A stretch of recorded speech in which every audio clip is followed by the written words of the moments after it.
Donc d'abord, bonjour à toutes et tous. Avant d'introduire la table ronde, deux petites informations de la part du GRED qui a organisé cette journée. La première, donc il faut que vous sachiez que tout ce qui se passe dans cet amphi et durant la journée est susceptible d'être filmé ou photographié.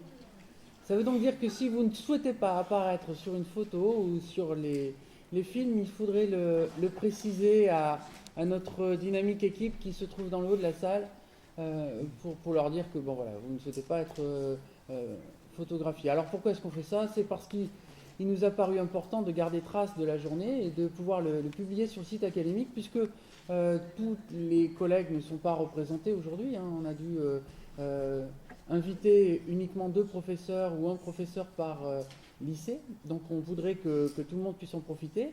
Et c'est aussi l'idée de l'utilisation de Twitter. Alors vous le voyez là qui défile sur le bord. C'est l'idée de garder une trace des échanges et puis des pensées que tout cela évoque aux unes et aux uns et aux autres. Voilà, pour que ceux qui ne sont pas là puissent quelque part être un petit peu avec nous.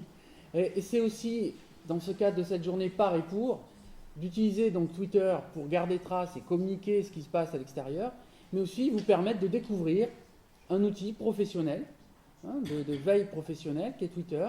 Et donc, si ça vous intéresse, si vous ne connaissez pas, si vous avez envie d'essayer, vous pouvez vous déplacer dans l'amphithéâtre et toute l'équipe du GRED, renforcée aujourd'hui par un certain nombre de collègues, voilà,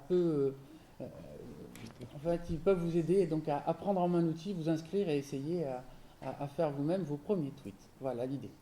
Alors, on va commencer la première table ronde, vous voyez, qui s'intitule « Inverser les pratiques pour apprendre à apprendre ». Alors, toutes les tables rondes vont se dérouler de la même manière. Un professeur va vous présenter un usage en classe, et puis ensuite, un expert va vous proposer une analyse hein, de cette pratique. Alors, la première table ronde, donc, pour l'introduire, je prendrai les mots d'Emmanuel Davidenkoff, là, qui a sorti très récemment un livre qu'il a intitulé « Le tsunami numérique ». Il y aurait un tsunami numérique qui s'apprêterait à déferler sur l'école. Et si l'école n'y prend garde, elle pourrait se transformer, dit-il, en Kodak. Vous savez, l'entreprise qui était extrêmement connue et puis dynamique avant l'arrivée du numérique et qui n'a pas su prendre le virage hein, du numérique et qui a connu les difficultés que tout le monde sait. En effet, si on va sur Internet, il suffit de quelques clics pour voir que tous les cours de SVT, de première, de terminale sont disponibles pour quelques dizaines d'euros pour les élèves. Ils sont disponibles, bien fait d'ailleurs. Moi, j'ai regardé un petit peu le contenu. Voilà, le contenu de notre enseignement, il est donné. Tout est disponible sur Internet. Hein, moi, je voudrais prendre une expérience très récente en inspection. J'ai vu il y a peu une situation intéressante.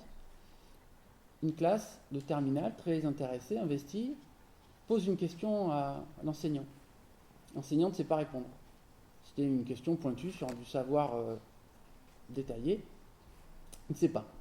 L'angoisse monte, l'inspecteur est au fond de la salle. Réaction du professeur, prend son téléphone, hop, cherche sur Google, rapidement, en quelques secondes, donne la réponse aux élèves.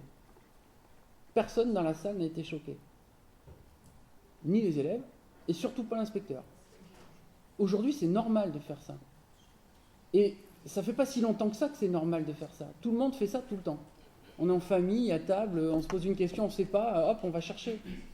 On sait le savoir disponible à tout moment, en tout lieu, on est tout le temps connecté. Et donc on a un rapport au savoir qui change profondément. Et donc ça change aussi automatiquement quelque part l'enseignement. Puisque si ce professeur a pu trouver si vite la réponse, c'est qu'il savait où chercher, qu'il savait où trouver, qu'il avait les codes, les méthodes, et qu'il savait discriminer ce qui était important à donner. C'est donc finalement vers cette capacité à utiliser d'une manière efficace le savoir qui est disponible, qui est déjà transmis, comme nous dit Michel Serres. Michel Serres, il dit il n'y a plus besoin de transmettre, c'est fait. tout a été transmis, tout est disponible. Mais ce n'est pas parce que l'information est là que la connaissance est maîtrisée. Et tout le défi finalement de l'enseignement, c'est de passer de l'information à la connaissance. Alors, à côté de ça, on a énormément de ressources éducatives disponibles et on a des outils qui nous permettent aujourd'hui de créer des ressources éducatives pour nos élèves d'une manière de plus en plus facile, conviviale. Vous verrez dans l'atelier de Frédéric Véron cet après-midi des possibilités très simples pour créer des capsules vidéo didactisées, par exemple, pour vos élèves. Ça veut donc dire qu'on peut se poser maintenant la question du rapport à l'enseigner par rapport à l'apprendre. Le numérique nous recentre sur les apprentissages. Et du coup, on voit fleurir maintenant dans de très nombreux pays une formule qui est la pédagogie inversée. On parle de flipped classroom, de classe inversée. Alors de quoi s'agit-il? Est-ce que c'est une nouvelle mode de plus? Est-ce que c'est un changement profond dans notre manière d'être avec les élèves? C'est la question qu'on pose ce matin à Maxime Trévert, qui est professeur en lycée, pas loin d'ici, au lycée Champlain et au lycée Mansart, et à Bertrand Pajot, doyen de notre groupe de l'inspection générale.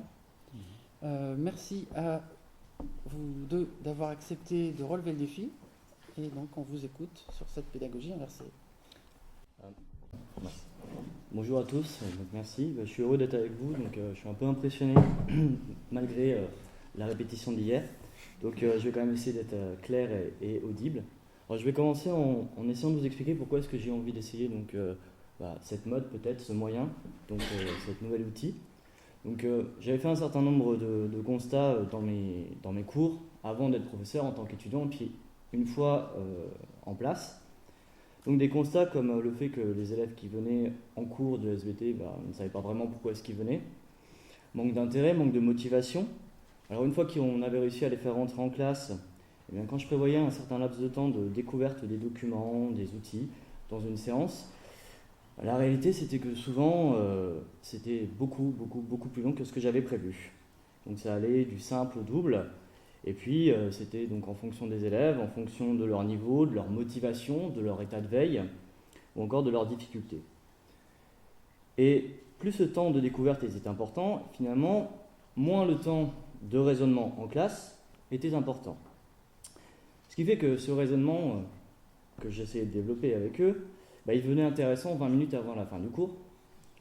C'est là où il y avait des questions qui étaient les plus pertinentes, c'est à ce moment-là que les interactions étaient riches. À ce moment-là, qu'on voyait les petites lumières dans les yeux des élèves en disant « Ah, j'ai compris, Eureka !»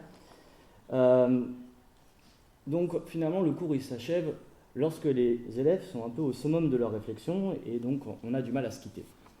Alors, ils arrivent à ce moment-là à la maison, fiers de leur découverte, mais à la maison, ils sont tout seuls. Ils sont tout seuls pour apprendre ce qu'ils ont découvert. Donc, se pose à ce moment-là la question de qu'est-ce que c'est qu'apprendre d'ailleurs? Est-ce qu'apprendre, c'est simplement apprendre par cœur? Est-ce que apprendre par cœur, c'est simplement avoir compris?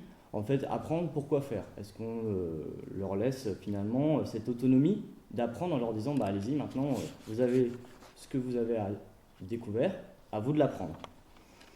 Alors, malgré le fait qu'ils aient à disposition, comme on le disait, une montagne de sources d'informations, que ce soit dans les livres, sur Internet ou de ressources, de nombreux sites, des applications, et en fait, je me suis aperçu qu'ils n'y pensent pas, ou alors ils ne savent pas les utiliser. Ils ne savent pas utiliser, ils ne savent pas trier, ils ne savent pas organiser ce qu'ils trouvent sur Internet. Et donc finalement, tout ça, ça aboutit au fait qu'ils arrivent en cours sans avoir compris. Au mieux, ils sont capables de me restituer ce qu'ils ont réussi à photographier par cœur, mais quand il s'agit de mobiliser, de manipuler ce qu'ils ont découvert, ça devient très très compliqué. Et puis, comme on a un programme aussi à finir, on n'a pas toujours le temps de revenir dessus. Donc ce qui fait qu'on passe comme ça, de séance à séance, sans forcément avoir le temps de manipuler les découvertes, les notions de découverte. Donc manque d'intérêt, manque de motivation des élèves. Alors une perte de temps en fait, peut-être, moi c'est le sentiment que j'ai, ou une mauvaise utilisation du temps passé en groupe, donc l'intérêt de la réflexion collective. Donc c'est pour ces raisons que je me suis posé la question, est-ce qu'il n'y a pas un autre moyen de faire? Et donc là, j'ai été sur Internet, d'ailleurs, et j'ai découvert un peu donc, la pédagogie inversée, avec d'abord donc, les exemples en physique-chimie. Souvent, c'est ce qu'on entend parler quand on entend parler de pédagogie inversée. C'est-à-dire, globalement, le cours magistral à la maison, les exercices en classe. Alors, je me suis dit, c'est pas gagné, parce que c'est pas tout à fait la situation qu'on a en SVT, puisqu'on fait un effort quand même depuis un certain temps pour rendre les élèves actifs en classe, et pour éviter déjà les grandes périodes de cours magistraux. Bon, du coup, quelles sont les formes que peuvent prendre cette pratique donc, de la pédagogie inversée et quels peuvent être les intérêts pour moi, pour ma classe, pour mes élèves? Donc à travers 3 situations donc, qui sont différentes, mais je pense complémentaires, je vais essayer de vous présenter un petit peu les intérêts que j'ai trouvés dans cette pratique. Alors dans une première situation, donc, le but était de donner accès aux ressources méthodologiques aux élèves avant le cours. Donc, la problématique et l'objectif méthodologique de la séance, ils sont connus et ils ont été présentés lors de la séance précédente. Les élèves, ils ont un accès libre aux ressources numériques, donc par le biais d'un site web, donc une plateforme Moodle. Et à quelles ressources je leur donne accès? En fait, je leur donne accès donc, aux outils méthodologiques de la démarche expérimentale, à un petit historique de ce que ça peut être, et à des protocoles expérimentaux, donc on travaillera en classe. Ils ont un travail préparatoire individuel à faire sur ces protocoles expérimentaux qui leur permet finalement de découvrir un peu la démarche, de se poser des questions et de découvrir les expériences.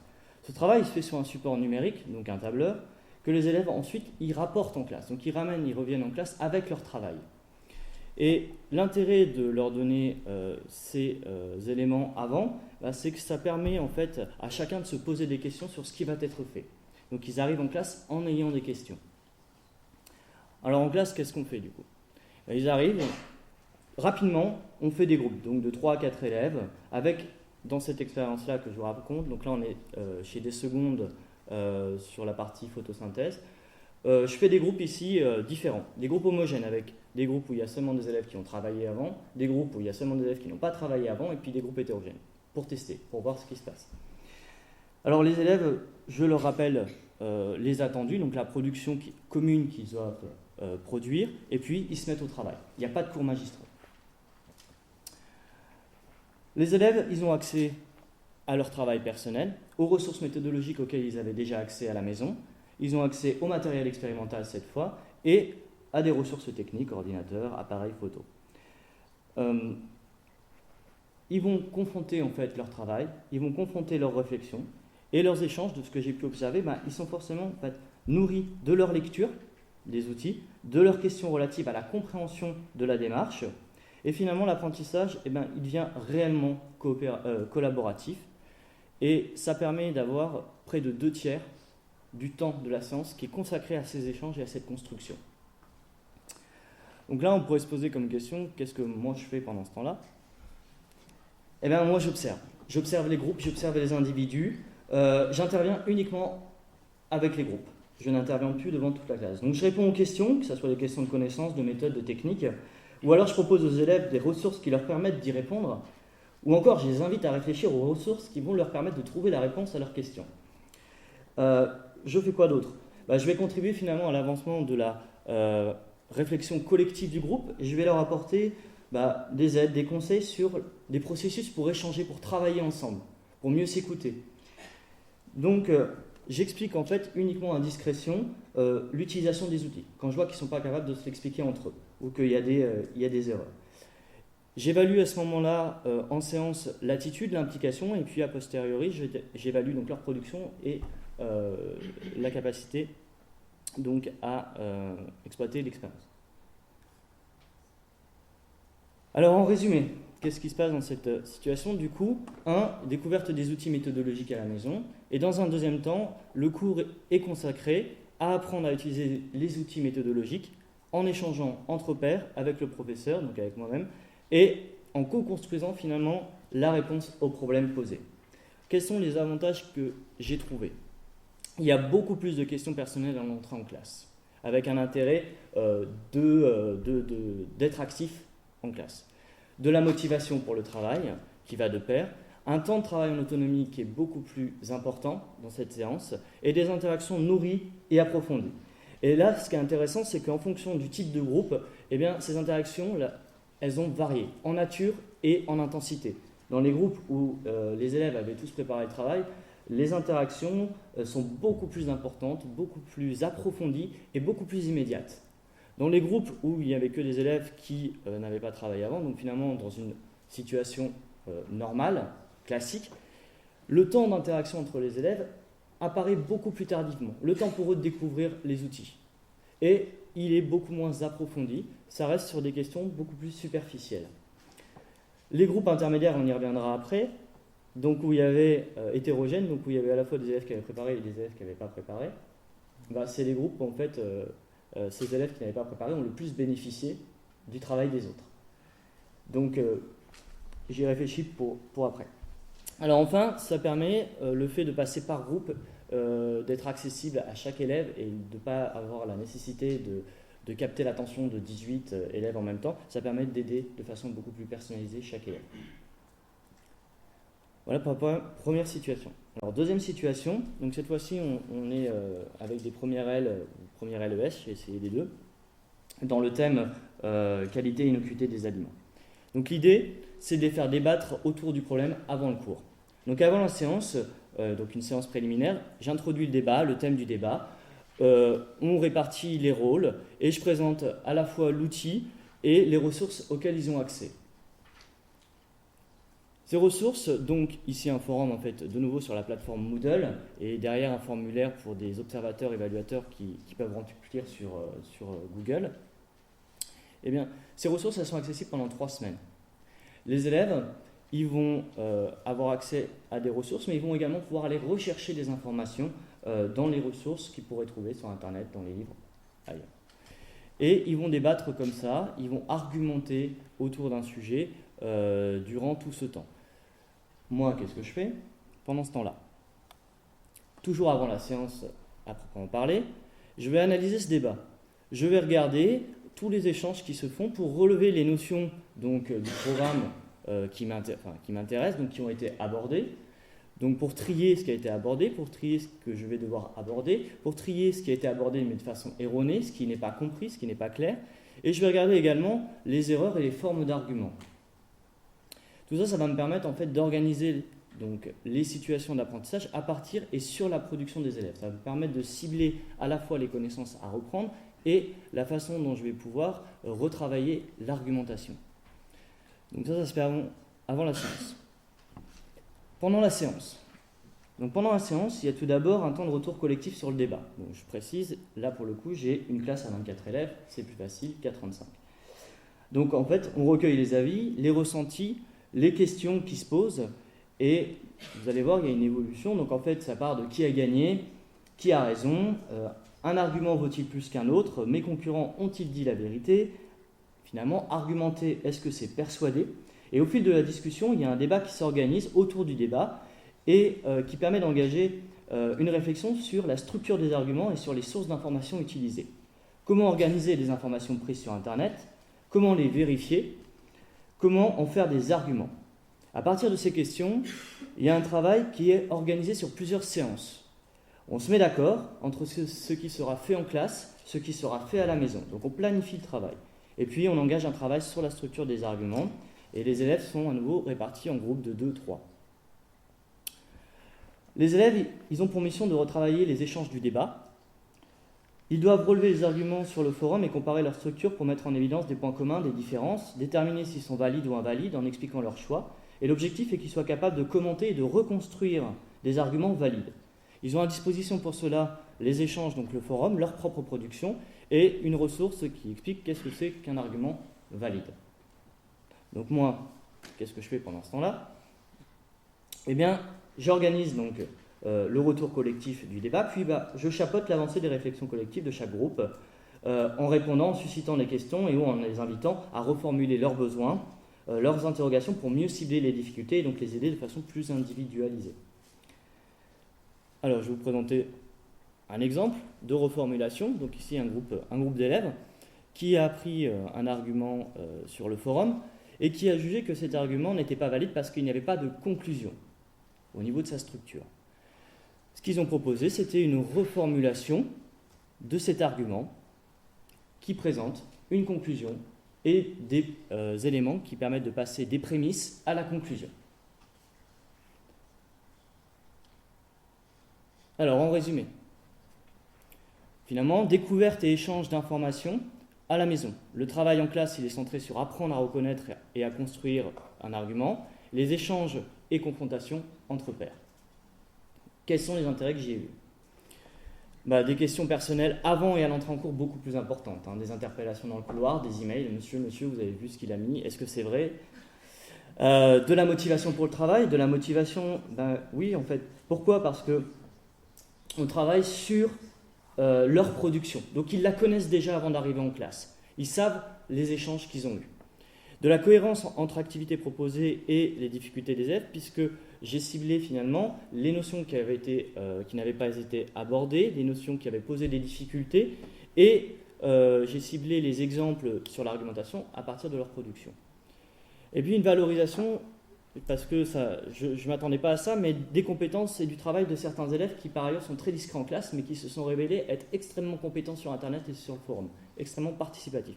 Et du coup, ça crée aussi un autre lien là avec les élèves, parce que ça me permet d'avoir des accroches pour les faire participer davantage. Tiens, tu te souviens ce que tu as mis sur le forum ? Et donc ça, c'est intéressant aussi. Voilà pour la deuxième situation, donc débattre autour d'un problème avant le cours.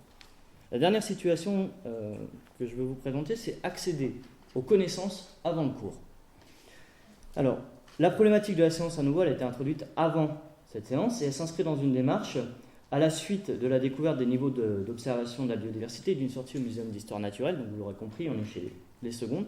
Et on va aborder les problématiques d'ADN, information génétique, diversité génétique. Les élèves, avant la séance, ils ont accès à des modules de connaissances en ligne, donc des vidéos sur YouTube, des applications, et ils doivent répondre à un questionnaire. Donc j'ai utilisé Google pour le faire, avant et après avoir visualisé et s'être approprié les informations. Ce questionnaire, il y a des questions ouvertes, il y a des questions fermées sous forme de QCM, et il y a la possibilité pour chaque élève de poser ses questions, de faire ses remarques. Les résultats des questionnaires, donc que ce soit pour les réponses aux questions ouvertes ou aux questions ou remarques faites dans l'encadré qui leur permet de faire leurs remarques, eh bien ça me permet finalement de préparer la séance. Par exemple ici je vous ai mis deux tableaux. Vous avez en colonne, en fait chaque colonne correspond à une question, chaque ligne correspond aux réponses d'un élève. Pour le code couleur, en vert, c'est la bonne réponse. En orange, l'élève a répondu « je ne sais pas ». Et en blanc, c'est que c'est la mauvaise réponse.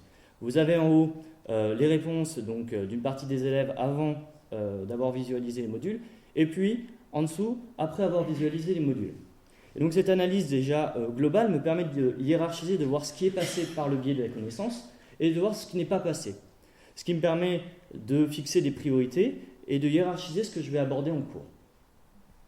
Donc la lecture du tableau, elle peut se faire à la verticale, elle peut aussi se faire à l'horizontale et permet de voir ce que chaque élève maîtrise ou ne maîtrise pas encore et de former des groupes. Former ici des groupes d'approfondissement pour avoir un travail, je l'espère, plus efficace en classe. Alors en classe, qu'est-ce qui se passe justement ?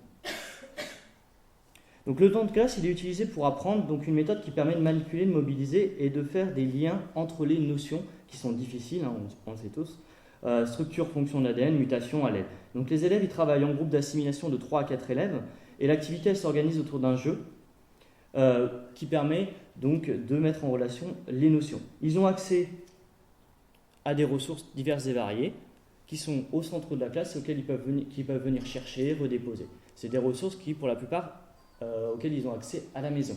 Donc on va apprendre à les utiliser. Alors, qu'est-ce qu'ils font ?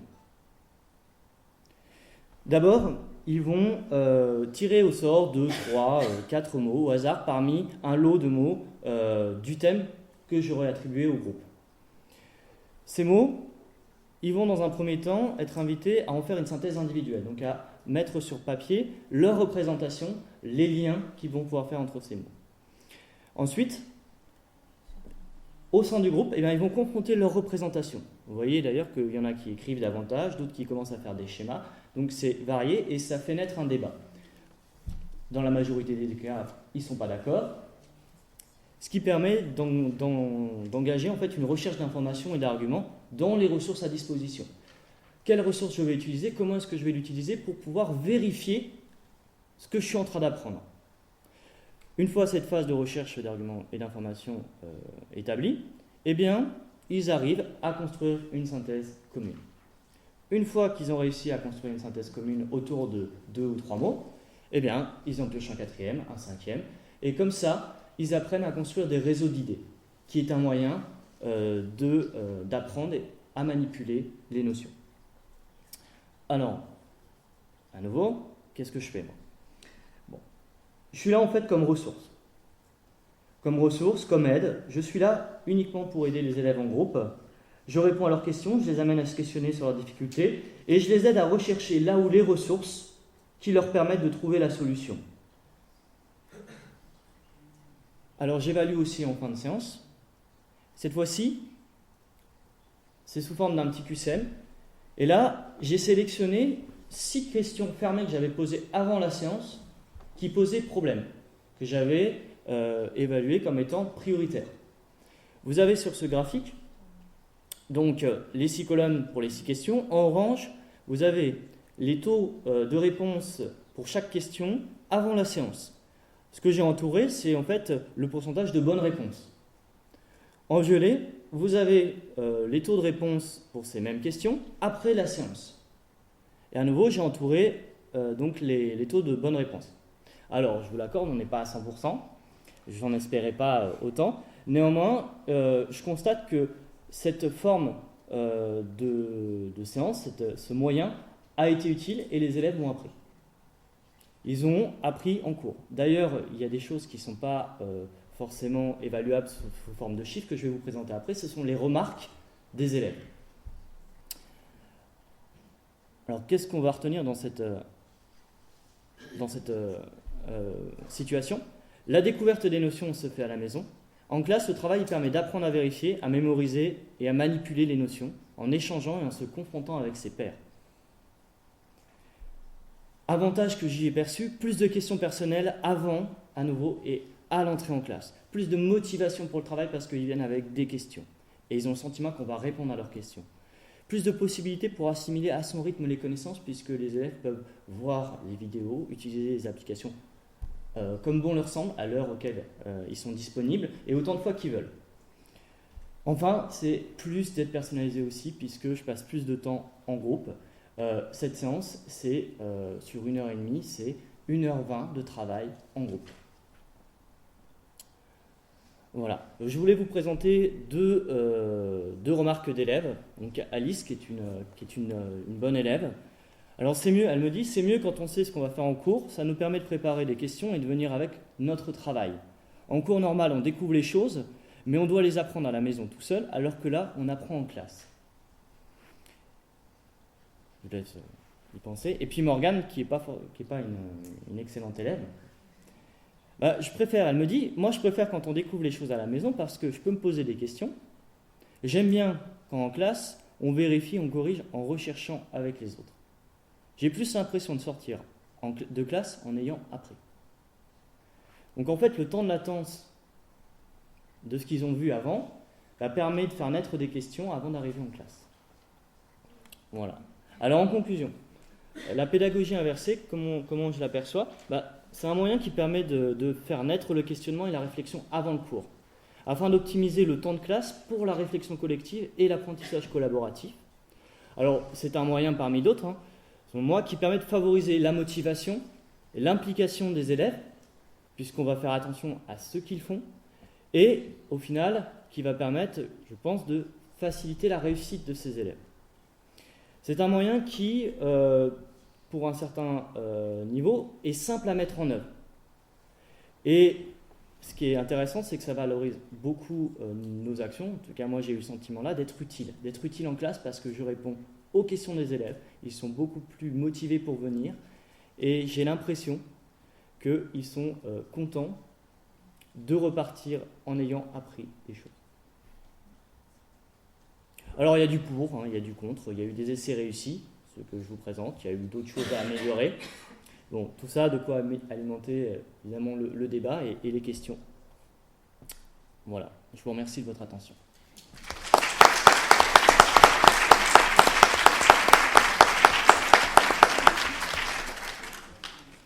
Bonjour à tous.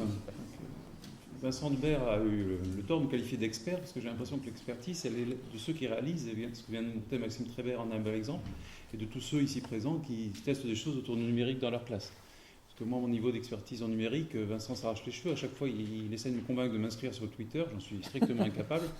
Et je peux prendre l'engagement devant vous tous. Ça donnera une charge pour moi encore plus importante d'y arriver. Après l'été, il me faudra au moins 3 mois à partir de juin pour arriver à maîtriser cet outil qui me paraît. Donc, en gros, je me suis arrêté au Web 1.0. Et puis, j'ai d'autres qualités. Alors, le seul avantage de mon âge canonique, c'est d'avoir vécu tout l'ère numérique dans le milieu scolaire, puisque je suis arrivé en jeune enseignant, il y avait des TO7 dans les cartons qui étaient dans l'armoire de ma classe, ce qui n'est pas tout à fait la même chose. L'utilisation, vous vous souvenez peut-être pour les plus âgés d'entre vous, c'est le premier plan informatique dans la classe, et ça a été suivi de nombreuses autres choses. Voilà le paradoxe peut-être pour le soi-disant expert qui a analysé le numérique et ce qui se passe actuellement, c'est de constater qu'il est toujours difficile de parler du numérique, sachant qu'en plus je ne fais pas de recherche particulière là-dessus, parce que le numérique en même temps c'est une zone fluente, une innovation technique en chasse une autre, où on vous propose des matériaux quand même de plus en plus faciles à utiliser globalement par rapport aux pattes de commande en DOS qu'on devait faire dans les temps héroïques pour arriver à lancer un logiciel. Je me souviens des premiers logiciels de télédétection. J'étais féru de télédétection où je lançais l'affichage d'une image avec mes élèves. On avait le temps d'aller faire un café, 3 devoirs, etc. Et enfin, quand on revenait, on avait enfin une image. C'est vous dire si c'était préhistorique. Et donc, il y a beaucoup d'évolutions dans le numérique qui, en permanence, fait que la situation n'est pas stable et éventuellement les utilisations pédagogiques sont pas stables du tout et différées. Et c'est pour ça qu'il faut avoir une espèce de vision le plus systémique possible, c'est-à-dire regarder le numérique en tant qu'effectivement les matériels, mais aussi derrière les usages pédagogiques, et on va en avoir un bel exemple, et ensuite éventuellement s'interroger en termes aussi de diffusion de tout ça et de formation, ce qui est un point important pour que la journée d'aujourd'hui et d'hier, parce qu'on a déjà vécu une version 1, et c'était très intéressant, nous permet effectivement d'avoir cette réflexion croisée, cette mutualisation, elle me paraît extrêmement importante dans ce domaine. Alors par rapport à notre sujet du jour, la mission c'était d'interroger ce qui effectivement, Maxime l'a très bien dit, émerge depuis 2-3 ans, des classes inversées ou des choses qui s'appellent les MOOC. Je ne sais pas si vous êtes tous familiers avec cet acronyme pour les Massive Online Open Course. Les CLOM en français, c'est encore pire, les cours en ligne ouverts et massifs, qui sont des dispositifs qui finalement ont la même logique, même si dans le détail il n'y avait pas. C'est-à-dire qu'à un moment, l'endroit où se fait l'enseignement et où se fait l'apprentissage est déporté. Dans un cours, dans les MOOC, il y a au moins deux grandes variantes possible, mais en gros c'est un cours d'université ouvert au monde entier dans lequel vous pouvez avoir jusqu'à 40 000 étudiants qui s'inscrivent et qui vont suivre du cours, de la vidéo. Il y a des MOOC certificatifs dans lesquels ils ont aussi des évaluations et des sortes d'examens à passer. Et en gros on appartient à la même logique que ce qu'avait exposé Maxime par rapport à la classe inversée, que c'est un moment, le temps d'enseignement ne se fait plus dans ce qu'il était classique, dire en classe, dans un lieu clos et avec un enseignant. On voit que nos manières, jusqu'à présent, depuis que les jésuites ont fondé l'école moderne au XVIe siècle, on est un peu toujours dans la même chose qui tient lieu du théâtre classique.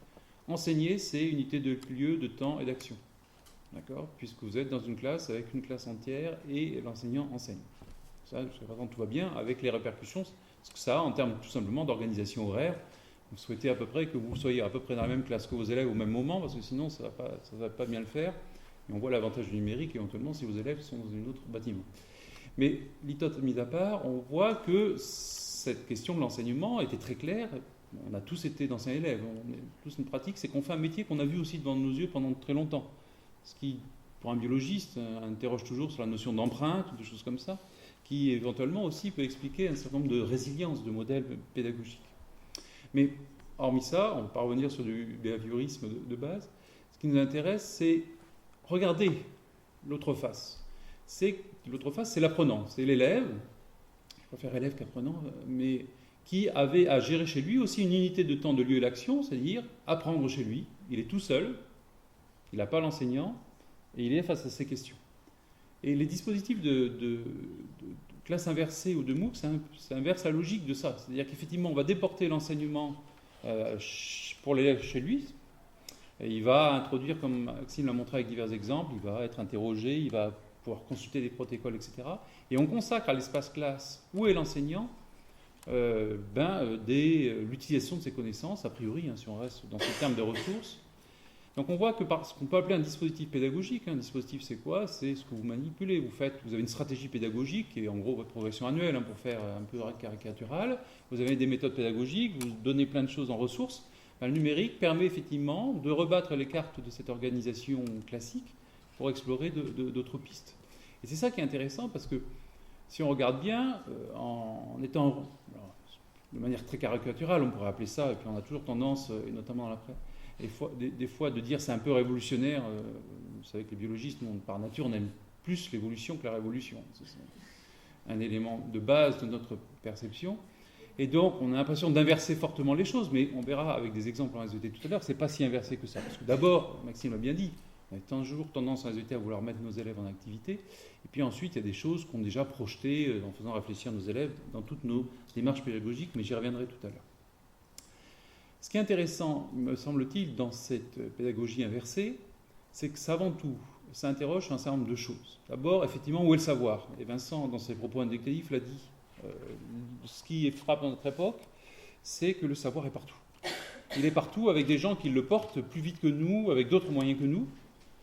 Quand vous pensez au budget de la NASA, rien qu'en termes de construction pédagogique, il est faramineux, puisque 3% des projets spatiaux américains doivent toujours être développés, ce qu'on appelle l'outreach, c'est-à-dire la production de ressources pédagogiques en direction des élèves ou des étudiants, ce qui fait sur leur site web 1 million de pages pédagogiques. Donc vous n'avez pas le potentiel de production d'1 million de pages. Et je trouve ça très bien, parce que sinon vous n'allez pas arrêter. Vous n'avez donc pas les mêmes moyens que la NASA. La science évolue en permanence, c'est quelque chose de fort heureux pour nous. Et donc, de facto, à un moment ou à un autre, c'était l'exemple de Vincent, on ne pourra pas répondre à tout. Donc le savoir, il est distancé. Ceci dit, ça a dû faire un peu le même effet quand le livre est apparu massivement, après l'imprimerie de Gutenberg. Le savoir était quelque chose qui était reposé sur un certain nombre de clercs ou de docteurs de l'Église extrêmement pointus. Et quand le livre de Gutenberg est arrivé, de facto, ça a entraîné un certain nombre de mouvements sociaux et politiques dans l'Europe occidentale. Il est bien évident qu'on a eu la même chose. Comparaison n'est pas raison, surtout du point de vue historique. Je ne voudrais pas les collègues d'histoire géo me tombent dessus un bras raccourci, mais on voit bien que ça a peut-être déjà existé finalement dans ce qu'a été les transmissions, en tout cas, des savoirs. Donc le savoir est autre chose. Deuxième chose sur laquelle on s'interroge, ça se voit très bien avec les éléments qui nous ont été montrés, c'est sur le rôle du social, finalement, dans les apprentissages. Et on s'interroge en termes sociaux, on s'interroge aussi du rôle que peut porter le social dans l'apprentissage. Ce qui est intéressant ici, c'est les co-constructions de pair à pair. Alors ça, c'est quelque chose de scientifiquement un peu encadré. On a de bons résultats sur les dynamiques que peuvent créer sur des travaux d'élèves entre pairs, dans lesquels ils vont être, vous l'avez déjà constaté d'ailleurs, des fois ils sont très sévères entre eux. Notamment du point de vue de l'orthographe du voisin, parce que le bon principe que la poutre dans l'œil est moins vue que la paille dans l'œil du voisin, mais c'est toujours quelque chose qui est ça. Donc il faut s'interroger et on sait que c'est profitable. Quand les groupes de pair à pair ne sont pas trop différenciés, il ne faut pas qu'il y ait des extrêmes forts, parce que de toute façon, si vous mettez un super bon élève qui est dans très grande difficulté, il n'y aura peut-être pas un gain extraordinaire, mais on sait que quand vous avez des élèves avec de moyennes difficultés, avec des élèves qui sont plutôt bons, vous avez un gain global pour le groupe. Alors, c'est ce qu'on souhaite. Nous, c'est que finalement, l'apprentissage d'un plus grand nombre soit réussi. Et c'est au moins un minimum. Et ne serait-ce que gagner de quelques, pourcentages, est déjà, par rapport à nos problématiques globales éducatives, est déjà un point. Puis, dernier point qui me paraît aussi important par rapport, c'est ça interroge de toute façon le rôle et la présence de l'enseignant. Ça, c'est un point qui paraît clé, et Maxime l'a montré, il dit à chaque fois dans ce leitmotiv, qu'est-ce que je fais pendant ce temps-là? Car une chose est sûre, c'est que l'enseignant, a priori, enseigne moins. Je ne vais pas vous rassurer, il n'est pas sûr qu'il travaille moins. Je voyais votre inquiétude tout à l'heure en prenant des notes, en disant, mais qu'est-ce qu'il a fait en amont, en aval, autour, etc. Donc, je n'ai pas voulu vous rassurer, vous m'avez compris. En tout cas, au début, il y a effectivement un autre type de préparation. Mais ce qui est intéressant, c'est que le rôle de l'enseignant change, il est plus multiforme. À mon avis, il est largement plus intéressant, d'une certaine manière, parce qu'il a une enveloppe globale, il est toujours aussi un référent scientifique qui a amené un nombre de choses, mais il amène par des pratiques des choses complètement différentes qui alimentent tout un tas de positionnements, du travail en amont sur la problématique, à mener le débat, à être de l'aide technique et scientifique, y compris avec ses limites, on l'a dit, les limites de savoir, et un certain nombre de choses. Et donc paradoxalement, ce moins d'enseignants a priori, en tout cas au sens strictement enseigné du terme, peut paraître redonner pleinement du sens à ce qu'est l'enseignant. C'est-à-dire quelqu'un qui a, pour ce qui est quelques grands mots, dans ses compétences professionnelles enrichies, pour le coup ici, une ingénierie pédagogique extrêmement variée et qui permet de prendre les élèves à tous les endroits où ils sont. On a vu son travail qu'il fait sur les perceptions initiales des élèves pour essayer de les amener. Je regarde Frédéric clairement dans cette salle sur laquelle on travaille actuellement sur les perceptions initiales, sur les thématiques de l'évolution. On a le même problème. Si vous n'avez pas à chercher les élèves dans leur perception initiale sur l'évolution, vous pouvez avoir le plus beau cours magistral sur l'évolution, il va faire un flop grandissant. Donc on a quelque chose qui est tout à fait caractéristique. Donc on voit c'est quelque chose de relativement intéressant parce que ça nous réinterroge sur nos pratiques et ce que l'on peut porter. Et il est bien évident que ces domaines-là, ça vaut la peine ne serait-ce que tester pour ça, pour voir qu'est-ce qu'on peut avoir comme valeur ajoutée de notre action pédagogique. Ce qui nous intéresse, ce n'est pas d'être vraiment à la dernière mode technologique. Ce qui nous intéresse, c'est de déterminer quelles sont les vraies valeurs ajoutées pour notre métier et surtout pour les élèves qui sont quand même dans la progression, à la maîtrise d'un certain nombre de compétences extrêmement importants. Il a cité aussi, effectivement, dans le repositionnement de l'enseignant, on ne devient pas des experts scientifiques, on ne l'a jamais été de toute façon. Depuis le XXIe siècle, avec l'accélération des sciences et techniques, on ne pouvait pas être expert de tout. Je veux dire, surtout dans une science qui veut être quand même, en tout cas en sciences à vie de la Terre, on cherche à être un peu généraliste, d'abord pour montrer l'amplitude des points d'intérêt que peut se poser pour tout élève. Et ce qui est important, c'est qu'on essaye de montrer qu'on a un certain nombre de facettes qui sont intéressantes à développer et qui nous permettent d'aider au mieux les élèves. Alors en plus, ces classes inversées, et certains d'entre vous les ont peut-être testées aussi, elle a d'autres vertus, c'est d'être sur des petites unités humaines. J'allais dire une classe, c'est peut-être toujours beaucoup d'élèves, mais généralement pas plus de 36, en tout cas, pour l'instant. Et non, c'est une blague. Et donc, ça permet de... Non, c'est juste pour réveiller le public. Non. Mais, ah oui, très efficace. Mais toujours est-il qu'on sait que c'est une unité. Contrairement, je veux dire ça parce qu'on a des études qui sont faites sur ces stratégies de classe inversée. C'est quelque chose qui a émergé, Maxime l'a dit, chez des enseignants de chimie aux États-Unis qui avaient les mêmes problèmes qu'on constate tous, et qu'il a énoncé au début de son intervention, et qui ont inventé ce dispositif pour aller explorer d'autres choses, parce qu'en plus, les moyens technologiques leur permettaient de le réaliser. Et puis les MOOC sont arrivés aux mêmes manières. Alors là, c'est à une autre échelle. C'est les universités américaines au début, mais la France a mis en œuvre dans sa stratégie numérique avec FUN, France Université Numérique, qui est de proposer finalement à tout étudiant du monde entier, étudiant, enseignant, j'allais dire tout honnête citoyen du XXIe siècle qui s'interroge sur un sujet ou un autre, de s'inscrire à un cours, de le suivre, etc. Le problème des MOOC, c'est qu'à un moment ou à un autre, il y a un taux d'érosion assez important. Dans les études récentes, ce que quelqu'un appelait le tsunami des MOOC est en train de se transformer en une petite vague, parce que vous pouvez avoir 40 000 inscrits à un MOOC et puis 90% d'abandon des étudiants. Pour ça, parce qu'à un moment ou à un autre, il faut une discipline de faire pour suivre un MOOC. Vous sortez votre travail, vous inscrivez, vous allez suivre les cours, passer les écrits, etc. Enfin bon, il faut avoir un fort investissement. Certains d'entre vous l'ont fait. Ils ont pu mesurer que ça demande de l'investissement. Et donc les MOOC semblent un petit peu en déprise, contrairement aux classes inversées, et sur lesquelles aussi on a des résultats de recherche qui sont intéressants. Certains d'ailleurs parlent, même les universités américaines, de transformer les MOOC en SPOC, encore un bel acronyme. Non, pas le monsieur à oreille pointue, ça c'est autre chose. SPOC pour Small Private Online Class, c'est les petites classes privées en ligne, en gros à Moodle finalement, d'une certaine manière. Là je caricature fortement. Mais on a ce type d'approche. Alors qu'est-ce que nous apprennent les résultats de recherche sur les classes inversées ? Et c'est les résultats de recherche, ça veut dire c'est quelque chose qui a été une recherche conduite avec un certain nombre de résultats, d'expérimentation, etc. C'est que ça augmente relativement sensiblement, et on l'a vu, et parce que la stratégie pédagogique qui est derrière le veut, c'est le temps d'interaction entre élèves et enseignants. Ça, c'est très profitable, y compris pour ceux, effectivement, les élèves, on va dire, moins scolaires, qui n'ont pas tous les codes de l'école et qui ont besoin à un moment donné de trouver un interlocuteur plus disponible, parce que son temps d'enseignement est moins là, c'est l'enseignant parce qu'il est à disposition. Pour qualifier ça, les anglo-saxons ont une jolie expression qui est très anglo-saxonne, qui dit on va passer du sage on stage, le sage sur l'estrade, sur le guide on side, le guide à côté. On voit bien le positionnement spatio-temporel qui est induit par ça, mais qui montre la domination. C'est un mélange équilibré entre finalement une dynamique, une pédagogie transmissive et des apprentissages constructivistes au sens large, c'est-à-dire c'est une construction sociale entre l'enseignant, les élèves entre eux qui interviennent, et ça c'est intéressant.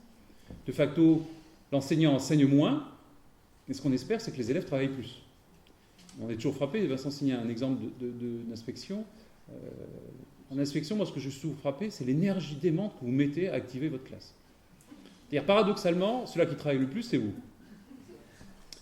C'est fort intéressant, mais ce n'est pas tout à fait le but du jeu. Si je lis, le but pédagogique, c'est de mettre effectivement les élèves en action. C'est parce que c'est par l'action, les apprentissages, qu'on espère développer un certain nombre de connaissances, de compétences, de choses comme ça. Ce qu'on constate aussi dans l'étude scientifique, c'est que les élèves sont plus engagés dans les apprentissages, alors plus engagés, y compris aux différentes phases qu'a pratiqué Maxime, c'est-à-dire dès l'interrogation initiale, dès la pose de questions, dès leur positionnement dans la hiérarchie, dès la préparation en amont. Ceci dit, il y aura obligatoirement des miracles. Vous n'aurez pas 100% de réussite à chaque fois. Vous aurez des élèves qui, ce jour-là, décidé de ne pas travailler sur les vidéos, etc. Je veux dire, nous travaillons sur un matériau humain qui n'a pas toujours la même dynamique. Simplement, on explore des éléments, on va les prendre à un moment ou à un autre pour les amener à l'endroit où on veut les amener. Et puis un autre point important qui est apparu secondairement, et ça me frappe dans la littérature que j'ai pu consulter, mon étude n'est sans doute pas exhaustive, donc vous la neutraliserez en faisant votre propre bibliographie, mais là, un des avantages des classes inversées, c'est qu'à un moment ou à un autre, tout ce qui est produit est archivé sur les moyens informatiques. C'est-à-dire qu'en permanence, finalement, tout le process initial voulu par l'enseignant, plus tout ce qui succède des productions élèves, des mises en place, des travaux communs, à un moment est matérialisé. Or, ça, c'est une source pédagogique pour l'enseignant, formidable, pour savoir où j'ai pris mes élèves, où je voulais amener. Fatalement, si c'était aussi simple, il n'y a même pas besoin d'enseignant, d'une certaine manière. Mais simplement, il y a tout un tas de circonvolutions de parcours qui sont intéressantes. Or, souvent, jusqu'à présent, on était dans l'énoncé, le dialogue, les paroles s'envolent. Et là, on a un certain nombre d'écrits qui restent et qui peut être extrêmement précieux pour vos démarches pédagogiques. Et ça, c'est un point, finalement, c'est un à côté de la mise en œuvre, mais qui paraît relativement intéressant. Alors, par contre, ce qu'on peut dire aussi, ça, c'est a priori ce que les chercheurs ont tiré comme argument, enfin, comme enseignement les plus intéressants, sur des dispositifs qui ont quelques années de vie. On n'est pas sur une étude prospective de très très longue durée, puisque les choses ont été imaginées il y a 5 ans, donc c'est relativement réduit. Par contre, on sait ce que les classes inversées ne sont pas. Alors, contrairement à ce que souvent, il y a des présentations, souvent ce qui émerge dans les classes inversées en disant mais les élèves vont consulter des vidéos en ligne préparatrices au cours. En fait, les classes inversées de nos jours, avec les évolutions que les enseignants pratiquent, ce n'est pas une collection de vidéos. Tant mieux, parce que imaginez un élève, tout d'un coup, tous ces enseignants se mettent en classe inversée avec des vidéos. En gros, il passe son temps à regarder des vidéos le soir. D'abord, les parents vont être un peu étonnés. Mais je pense qu'à un moment, il va être moins enthousiaste aussi pour la vidéo, strictement comme support de préparation de la séance de cours. Donc, c'est pas ça, on l'a vu. Ça peut être des choses complètement différentes, une petite recherche, une problématique, un travail préalable, une stratégie de CE, j'allais dire, ce que Alain a développé tout à l'heure, c'est-à-dire de mettre en place des choses qui permettent aux élèves d'acquérir des compétences supérieures. Autre chose que les classes inversées ne sont pas, c'est redire les choses différemment par rapport à mon intervention tout à l'heure, c'est pas un endroit où les enseignants sont remplacés par le numérique. C'est un endroit où l'enseignant a une autre valeur ajoutée dans son rôle d'enseignant. C'est complètement différent, c'est pas...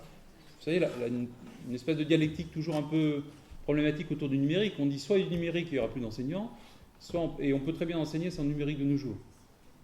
Cette dialectique, il faut l'oublier, elle est trop frustre. On sait qu'effectivement, le numérique a envahi notre vie de tous les jours. Vous avez vraisemblablement tous un portable, même un smartphone avec vous. Donc on sait bien qu'il y a un certain nombre de choses. Après, ce qui nous intéresse, nous, c'est de prendre un outil et de voir ce qu'on peut en faire de mieux. Je veux dire, une technique à pas a priori, c'est une grande question depuis le début de l'ère industrielle. Quand on invente le métier à tisser, les ludites se révoltent en se demandant si ça leur perd leur emploi. Il peut y avoir effectivement des conséquences de ces petites choses. Cette technologie, elle n'est pas... Une philosophe des sciences me tomberait dessus à raccourci là aussi. Elle n'est pas bonne ou mauvaise en soi. Elle est bonne ou mauvaise en fonction des utilisations que l'on va en faire. Donc la socialisation, j'irais dire, de l'humanisation qu'on va faire des techniques. Et nous, le social et humain, dans nos stratégies pédagogiques, c'est ce qui compte. Et puis, ce n'est pas non plus des élèves, ce qui me paraît relativement important, ce n'est pas des élèves isolés chez eux. Alors pour le coup, c'est une rupture forte par rapport à ce qui est initialement. C'est quelque chose dans lequel les élèves, y compris, peuvent travailler, préparer en amont. En cours, ils vont être ensemble. Ils vont préparer des traces de production qui seront enfin ensemble. Donc ce qui me paraît intéressant et je ne sais plus combien j'ai de temps. C'est déjà dépassé. C'est déjà longtemps, dépassé. Bon, alors je vais vous faire court pour la suite, pour ne pas mettre le reste des interventions en l'air. Désolé. Ce qui est important pour vous, c'est que n'hésitez pas finalement à essayer ce type de stratégie pour vous. À un moment ou à un autre, il faut se créer une expertise. Et en SVT, on n'a jamais voulu, on est très libéral et tant mieux, sur les méthodologies pédagogiques que vous puissiez mettre en œuvre dans vos enseignements. On vous dit, vous voulez faire du cours magistère, mais à un moment dans l'année, un cours magistère bien fait, surtout si c'est explicite, peut être très formateur pour les élèves. Mais faites aussi de la démarche d'investigation complètement par partie. Faites des éléments dans lesquels les élèves sont autonomes faire une recherche. Faites du débat, etc. C'est-à-dire, votre palette pédagogique, elle a toujours été notre force, je veux dire, de communauté pédagogique SVT. Ben, on a de nouveau, avec ces outils, de nouvelles choses à tester. Il faut aussi les tester, ne serait-ce qu'à un moment, pour les maîtriser, dans tous les sens du terme. C'est-à-dire avoir la maîtrise de ce que c'est et maître de l'objet. C'est-à-dire savoir si c'est vraiment intéressant en tant que valeur ajoutée pédagogique pour les élèves. Puis je terminerai en faisant une remarque, c'est qu'en plus, je pense que la SVT, on a une grande chance, c'est qu'on a des classes inversées dans notre besace depuis fort longtemps. Il s'en faut d'un rien pour transformer nos TP en classes inversées. Notre TP, c'est finalement, nos TP, c'est nos classes inversées à nous. Parce que en TP, on peut dire aux élèves un certain nombre d'éléments, enfin ce qu'a fait Maxime, c'est-à-dire les projeter avec juste des préparations initiales à distance, en disant, ben, vous êtes là, ici, autonome, et aujourd'hui, ce n'est pas la charge d'enseignement que je vais vous donner, mais c'est le travail collectif de la classe sur un sujet référentiel. Donc il y a peu d'adaptations à faire, comme il y a peu d'adaptations à faire sur les débats que vous menez, finalement, sur les éducations A, qui se prêtent, à mon avis, très bien aussi à ce type de stratégie pour éviter de revenir dans les mêmes éléments. Donc, à nous tous de tester tout ça, je fais très court en une phrase, Vincent, pour potentialiser ce type d'approche, voir ce que ça nous apporte le plus, et à charge pour nous, alors pour le coup, là, je prends un peu ma casquette, pour nous, c'est trouver un moyen de mutualiser tout ça, parce que cette mutualisation ne peut que nous enrichir tout collectivement, de faire aussi un choix collectif de ce qui est vraiment intéressant ou pas, et de penser après en termes de formation initiale et continue, et de mutualisation dans la communauté pédagogique, l'ensemble des choses.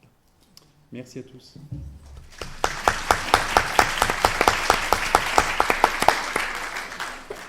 Désolé.